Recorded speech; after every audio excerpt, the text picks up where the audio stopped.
Salut les amis et bienvenue encore une fois sur notre chaîne. C'est Dr Antoine Nyonge pour votre coach en entrepreneuriat, recherche et conseil. Et souvenez-vous, dans les présentations à rapport avec les séries temporelles, nous avons présenté pas mal de choses. Nous avons par exemple présenté 9 méthodes qui peuvent vous aider à faire une prédiction de votre série temporelle. Malheureusement, ces méthodes utilisent les données de la même série temporelle. Et cela a des limites parce que des fois, les phénomènes, surtout économiques, sont des phénomènes interconnectés, de telle sorte qu'on ne peut pas prévoir une variable sans toutefois tenir compte de deux autres variables. Et puis, nous avons montré comment vous pouvez réaliser une analyse de causalité entre des séries temporelles, que ce soit pour le cas de des séries temporelles ou pour le cas des données de panel. Nous avons montré comment vous pouvez réaliser l'analyse de causalité. Et puis, nous avons montré comment vous pouvez réaliser l'analyse de co-intégration, ça veut dire l'analyse de la relation à long terme entre des séries temporelles. Et puis, nous avons aussi montré comment vous pouvez réaliser un modèle de vecteur à correction d'erreur, error correction en anglais. Et tout cela, c'est justement pour contribuer à vous montrer comment vous pouvez réaliser des analyses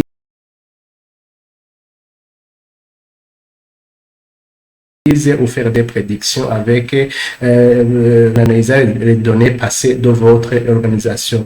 Et aujourd'hui, alors, nous allons voir notre modèle qu'on appelle le modèle VAR, ça veut dire le Vector Autoregressive en anglais. C'est un modèle qui est utilisé lorsque vous avez trouvé que votre série temporelle ou vos séries temporelles sont intégrées d'ordre 1, mais qu'il n'y a pas de co-intégration. Parce que pour le cas du modèle de vecteur à correction d'erreur ou vector error correction, ce modèle-là est utilisé lorsque vos variables sont intégrées d'ordre 1, et quand vous analysez la co-intégration, il y a une relation à long terme qui est détectée entre vos séries temporelles. Mais alors, si les données sont intégrées d'ordre 1 et qu'il n'y a pas de co-intégration, qu'il n'y a pas cette relation à long terme, alors dans ce cas, pour modéliser vos séries temporelles ou votre série temporelle, vous devez faire recours au modèle au modèle VAR ou vector autorégressif. Alors, là aussi, on peut voir qu'il y a une limite. Des fois, ces deux modèles que je viens de dire supposent que la série ou les séries doivent être intégrées d'ordre 1, mais des fois, on peut voir que les séries sont intégrées d'ordre différent. Soit l'une des séries est intégrée d'ordre 0 ou oui, et l'autre est intégrée d'ordre 1 ou 2. Donc, tout ça, on va voir qu'il y a d'autres modèles qui peuvent vous aider à faire des prédictions lorsque vous avez des séries temporelles qui sont intégrées dans les ordres, avec des ordres différents. Donc voilà, alors nous allons y aller directement. Nous allons vous montrer comment faire tous ces tests pour voir finalement comment valider son modèle, quels sont les tests qu'il faut faire, quelles sont les étapes qu'il faut réaliser. Alors je vais vous montrer étape par étape comment alors on peut arriver à réaliser son modèle. Alors pour y arriver, je vais utiliser les données en rapport avec les investissements directs étrangers ou en anglais Foreign Direct Investment et l'inflation pour le cas de la Belgique. Alors nous avons collecté les données en rapport avec les investissements directs étrangers et l'inflation pour le cas de la Belgique pour les périodes de 1970 à 2020. Alors pour faire cela, nous avons besoin de ces librairies. Voilà, nous avons besoin de cette librairie Time Series, IRCA, VARS, TIDVERSE, TSDIN et DPRYR. Donc, je vais exécuter ces librairies pour les appeler dans l'environnement de travail. Et puis, après avoir appelé ces librairies dans l'environnement de travail, alors je vais justement réaliser l'importation de mes données. Voilà, cette commande-là, c'est juste pour montrer là où se trouvent les données. Normalement, pour avoir son lien, on fait comme ça, on passe par session. Vous voyez, vous venez ici, session. Vous venez dans Choose Working Directory. Ici, Set Working Directory, pardon. Et puis, Choose Working Directory comme ça. Et puis, alors, vous allez choisir là où vous avez stocké votre base de données. Ici, c'est juste pour vous montrer d'où vient ce lien, comment on trouve ce lien. En fait, la base de données sur laquelle je travaille, elle est stockée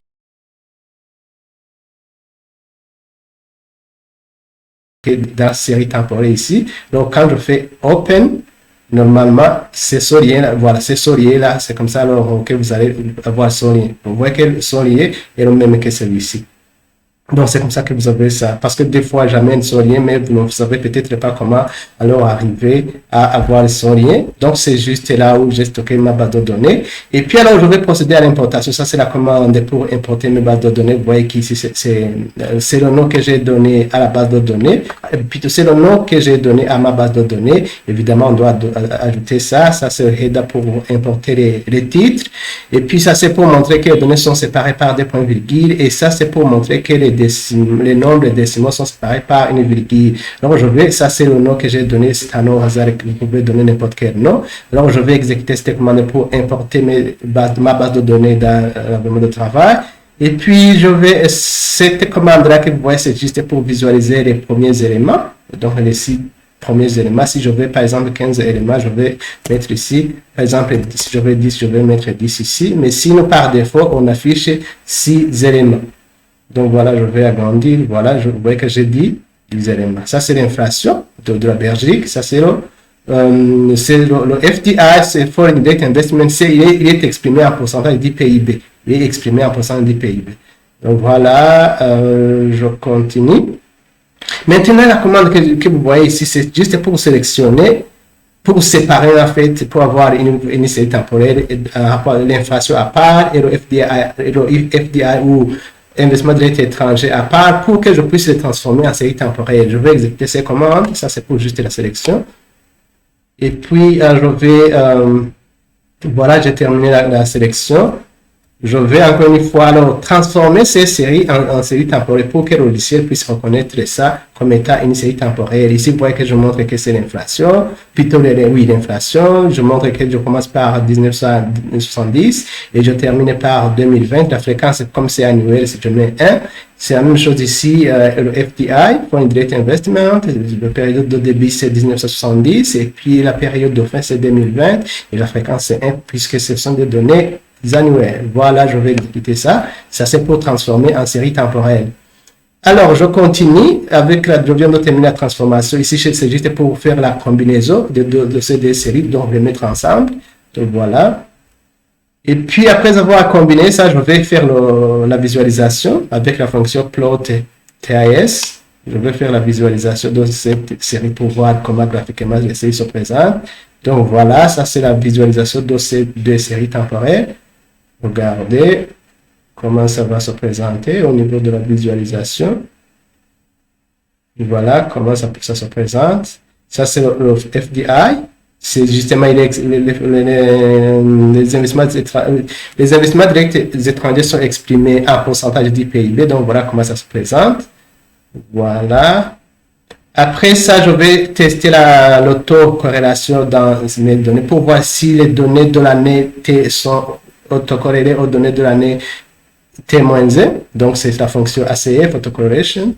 Ça, cette fonction-là, ça, c'est l'autocorrélation de l'inflation que je suis en train d'analyser. Voilà, vous voyez qu'il y a l'autocorrélation. Normalement, lorsque les données ne sont pas autocorrélées, ces barres que vous voyez ici ne dépassent pas cette ligne-là. Cette ligne en bleu, s'il n'y a pas d'autocorrélation. Je vais analyser aussi pour le cas de FDI. Voilà. Là aussi, vous voyez qu'il y a de l'autocorrélation. Par exemple, ça, cet élément et cet élément-là. Voilà.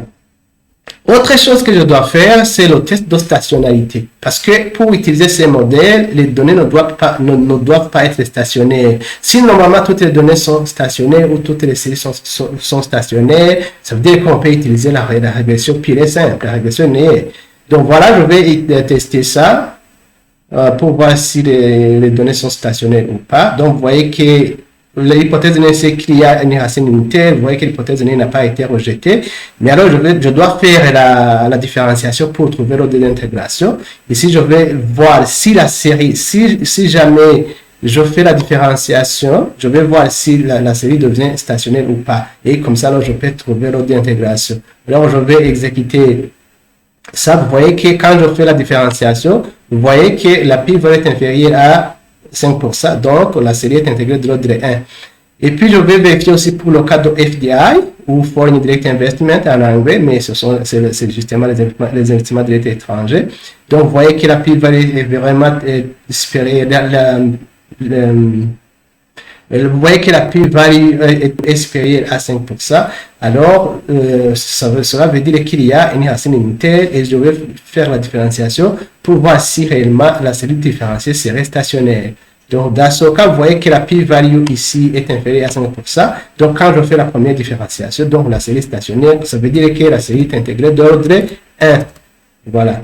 Ici, alors, je vais sélectionner le nombre de lags, le nombre de périodes, et ce nombre de lags va me permettre de faire le modèle. Et avec le P que je la librairie VARS, ça me permet d'avoir cette commande qui me permet de sélectionner le lag ou le nombre de lags optimum. Ici, on prend, vous voyez ici, avec tous les critères, regardez les amis.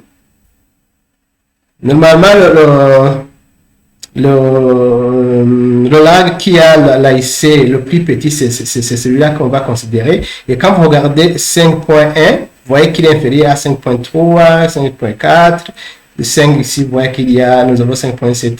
Donc, vous voyez que les critères AIC, HKey, SC, FPE ont retenu lag 1. Donc, ça, c'est le lag optimal pour nos variables. Donc ici, on va utiliser ça quand on va faire le modèle. Et même si on devrait laisser un indicateur qu'il faut considérer, par exemple, le nombre maximum 12 de lag, voyons si on indique 12, voyons ce qu'on va voir comme lag optimum. Donc voilà, c'est toujours vraiment la même chose au niveau en termes de résultats. Donc vous voyez qu'on a toujours le 1 qui est choisi comme étant le lag optimal. Alors, après avoir constaté que les séries sont intégrées d'ordre 1, l'étape qui va suivre, c'est de vérifier cette fois-ci la co-intégration. Alors, si nous trouvons que nos deux séries sont co-intégrées, ça veut dire que nous allons utiliser le modèle de correction d'erreur, donc vector error correction ou le vecteur à correction d'erreur. Si par contre, nous trouvons que il n'y a pas de co-intégration, c'est là où alors nous allons utiliser le modèle de vecteur autorégressif ou le modèle VAR. Alors, voyons, testons alors s'il y a la co-intégration. Ici, l'hypothèse est qu'il n'y a pas de co-intégration entre l'inflation et le FDI ou les investissements directs étrangers en Belgique. Alors voilà la commande, voilà, je vais exécuter pour voir si, toujours voir si la p-value est inférieure à 5% parce que c'est là où on va rejeter l'hypothèse de co-intégration. Donc vous voyez que l'hypothèse NIR disant qu'il n'y a pas de co-intégration entre le FDI et les investissements directs étrangers n'a pas été rejeté. Pour dire qu'il n'y a pas de co-intégration entre le FDI, donc Foreign Direct Investment, et l'inflation. Si je change en commençant par l'inflation, voyons ce qu'on va avoir comme résultat. Ici, c'est toujours c'est le test de Philippe Oulialis. Voilà.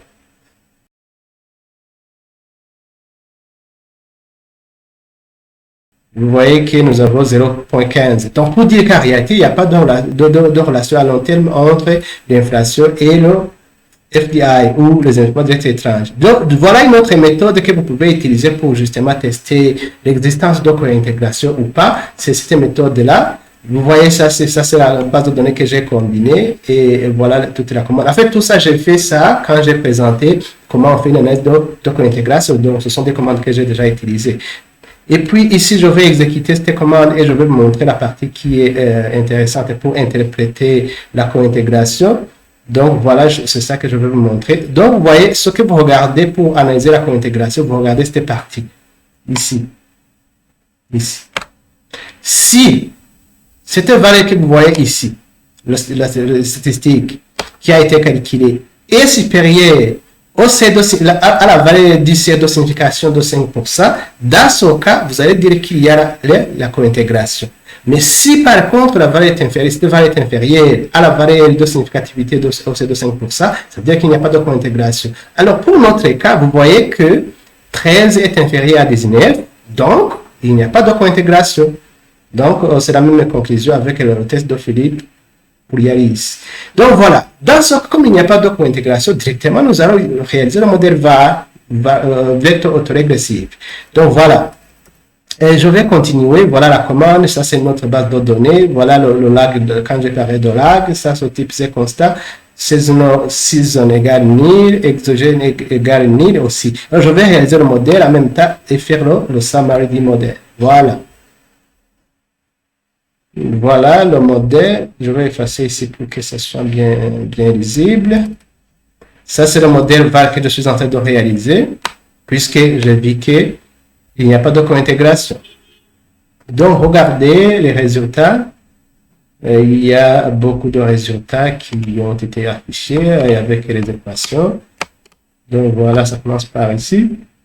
Vous voyez endogène use variable, inflation FDI, determinist variable constant, sample size 50, log likelihood, ça, etc., etc.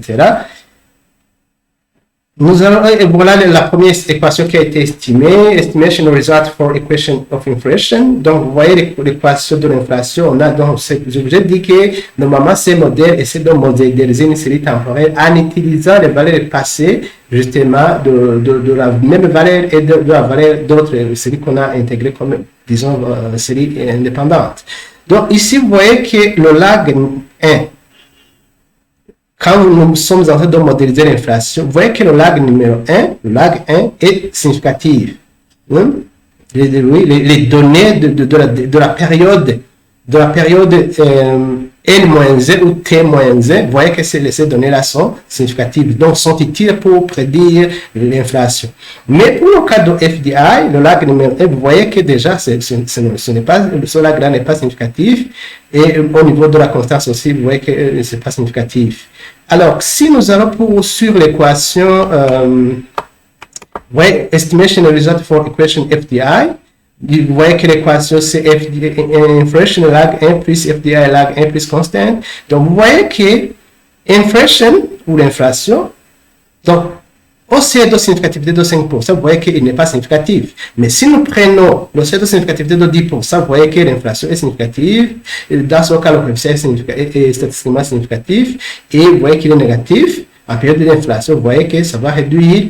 Donc, les investissements directs et étrangers, c'est ça que ça signifie. Et puis, quand nous considérons le lag 1 de l'inflation, vous voyez que lui, il est significatif. Et aussi, en termes de la constante aussi, il est significative. Donc voilà, c'est son modèle, mais quand même, il faut essayer de faire des tests pour voir si réellement le modèle que vous avez réalisé, c'est un modèle qui peut être utilisé, en testant par exemple s'il n'y aurait pas d'autocorrélation, en testant par exemple la normalité des résultats, etc., etc. Donc voilà, le premier test, c'est le test d'autocorrélation des résidus. Donc voilà, voilà la commande, voilà le modèle, etc. Je vais exécuter directement tout ça. Et pour voir s'il y aurait l'autocorrélation. Alors, si la pi va espérer à 5%, ça veut dire qu'il n'y a pas d'autocorrélation. Et vous voyez que ce test de portemento, vous voyez que le pi va espérer à 5%, donc il n'y a pas d'autocorrélation. Serial autocorrelation, en anglais. Et puis, et puis graphiquement, même on peut vérifier graphiquement. Je vais passer ça et vous montrer au niveau de la figure. Voilà pour le cas de l'inflation, testons s'il y aurait l'autocorrélation, mais vous allez voir qu'il n'y en a pas puisqu'on a déjà vu. Donc, regardez les figures. Pour le cas de l'inflation. Donc, voilà, normalement, l'autocorrélation on devrait voir. Donc, justement, comme je l'ai dit, c'est barres qui dépassent, mais vous voyez que ça ne dépasse pas. Voilà. Pour le cas de l'inflation. Ça, c'était pour le cas de FDI, mais pour le cas de l'inflation aussi, vous allez voir que c'est la même chose. Voilà, nous sommes en train de tester serial autocorrelation, donc autocorrélation de la série. Donc, vous voyez qu'il n'y a pas de là qui dépasse. Voilà. Et puis, nous allons faire un autre test. Nous testons l'hétéroscédacité, donc on entend la constante de la variance. Voilà les commandes qu'on va utiliser pour tester l'hétéroscédacité. Donc voilà, j'exécute directement. Nous allons regarder les résultats en termes de pi-value. Donc vous voyez que la pi va espérer à 5%, donc il n'y a pas d'hétéroscédacité. Voilà. Nous testons la normalité des résidus de notre modèle. Vous voyez que nous travaillons sur notre modèle. Est-ce que les résidus sont normalement distribués ou pas? Donc, on voit que la p-value, regardez, c'est inférieur à 5% pour dire que, voilà, je peux faire aussi chapitre test, mode 1, mais sur les idées. Je ne sais pas si ça va marcher, je vais voir. Vraiment, le test ne marche pas, mais on a déjà vu que ce n'est pas normalement distribué. Donc, voilà, je peux laisser ou je peux juste...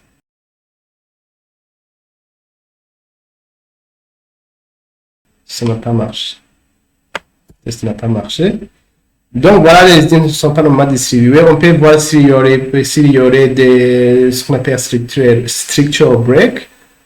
Oui, avec ça, on peut aussi faire ça pour analyser s'il y aurait ce qu'on appelle comment je peux dire, structural break.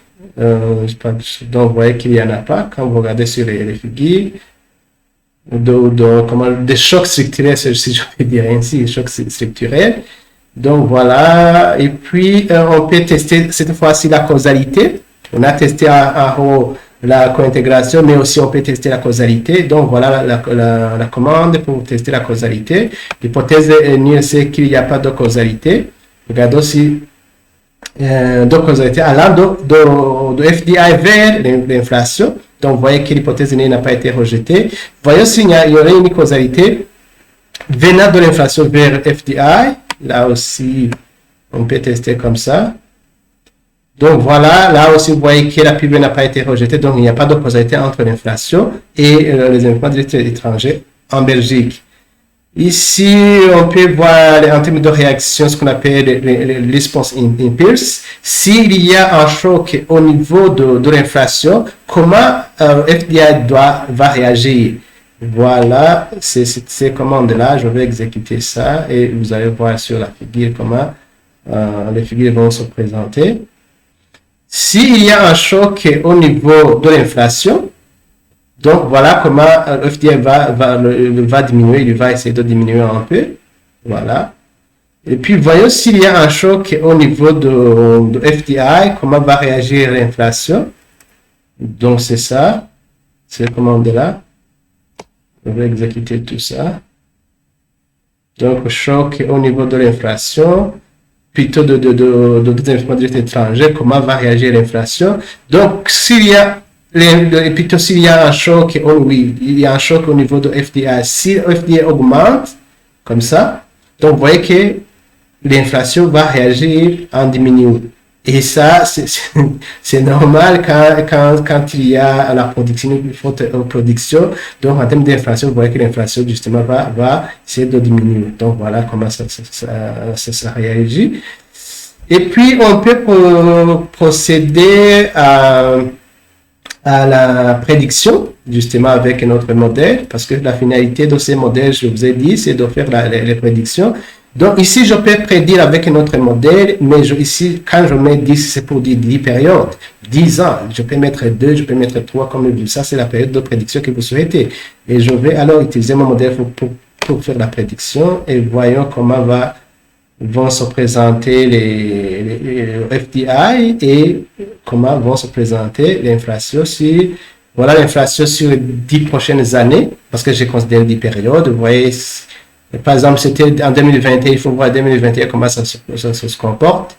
Vous voyez, en 2020, ça c'est 22, 23, 24, etc., etc. Donc, c'est ici, 10 prochaines années. Voilà aussi le FDI, comment il va se comporter sur les 10 prochaines périodes, parce que j'ai maintenu pour 2020, ça c'est par exemple 2021, ça c'est 22, 23, etc., etc. Donc voilà, ça c'est le FDI est exprimé en pourcentage du PIB. Donc il ne faut pas lire comme étant de variabilité. Donc voilà les amis, c'était juste de vous montrer comment vous pouvez réaliser le modèle VAR. Aussi vous pouvez faire le plot, la visualisation ou le plot de l'inflation, comment il va graphiquement comment ça va se présenter. Voilà le graphique de FDI ou des investissements directs étrangers. Voilà. Ça c'est les valeurs maximales, ça ce sont les valeurs minimales. Et aussi le plot de l'inflation, c'est celui-ci. Voilà le plot de l'inflation. Ça, c'est la visualisation des prévisions. Voilà, vous voyez que quand même on a tendance à la hausse de l'inflation en Belgique. Et voilà les valeurs maximales prévues et voilà les valeurs minimales. On peut utiliser aussi cette fonction de Fanchal. Ça aussi, ça peut nous aider à faire la visualisation. Voilà comment ça va se présenter. Voilà, c'est une autre façon de faire la visualisation. Aussi, vous voyez ici l'inflation. Voilà la figure de l'inflation. Voilà. Donc voilà les amis, c'était justement vous montrer comment vous pouvez réaliser ou choisir le modèle à utiliser selon que les valeurs sont intégrées d'ordre 1 et selon qu'il y a la co-intégration ou pas. Et comme j'aurais dit, si les valeurs sont intégrées d'ordre 1 et qu'il y a la co-intégration, vous utilisez le modèle de vecteur à correction d'erreur. Et si les valeurs sont intégrées d'ordre 1 et qu'il n'y a pas de co-intégration, alors vous allez utiliser le modèle var vecteur autorégressive. Donc voilà les amis, c'est juste vous montrer comment vous pouvez analyser ou prédire vos séries temporelles en utilisant plusieurs autres séries temporelles. Et le problème justement, c'est que vous pouvez rencontrer que vos séries temporelles ne sont pas intégrées du même ordre. Et dans ce cas, on va voir qu'on va à notre modèle. Je vais faire une autre vidéo en rapport avec ce cas où on va utiliser ce qu'on appelle Autoregressive Distributed Lag. ARDL, Autoregressive Distributed Lag, c'est un autre modèle qui permet en fait de faire des prédictions lorsque vous avez des séries qui ne sont pas intégrées du même ordre. Donc, vous voyez que c'est toujours dans la même logique de vous aider à apprendre comment faire les prédictions. En tant qu'entrepreneur, vous avez besoin de faire certaines prédictions et alors c'est pourquoi je contribue à vous montrer comment vous pouvez utiliser des modèles pour faire des prédictions. Donc, je vous invite à vous abonner si vous n'êtes pas abonné sur notre chaîne et je vous invite aussi de partager nos vidéos pour permettre aux autres d'apprendre parce que notre intention c'est de partager les connaissances à plus grande échelle pour que les gens puissent apprendre ce qu'ils souhaitent apprendre. Alors, merci pour votre visionnage. À la prochaine vidéo. Bye.